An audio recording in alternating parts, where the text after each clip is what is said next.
Maranatha, the Lord is Coming, a devotional by Ellen G. White. Through Heaven's Gates, February 26th. By faith Enoch was translated that he should not see death.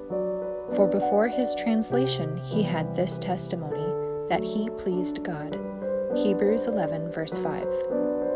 We are living in an evil age. Because iniquity abounds, the love of many waxes cold. Enoch walked with God 300 years. Now the shortness of time seems to be urged as a motive to seek righteousness. Should it be necessary that the terrors of the day of God be held before us in order to compel us to right action? Enoch's case is before us. Hundreds of years he walked with God. He lived in a corrupt age, when moral pollution was teeming all around him. Yet he trained his mind to devotion, to love purity. His conversation was upon heavenly things. He educated his mind to run in this channel, and he bore the impress of the divine. Enoch had temptations as well as we. He was surrounded with society no more friendly to righteousness than is that which surrounds us.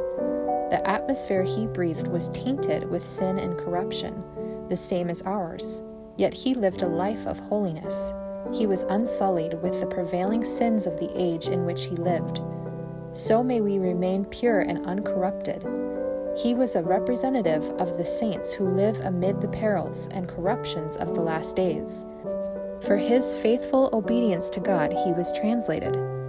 So also the faithful, who are alive and remain, will be translated.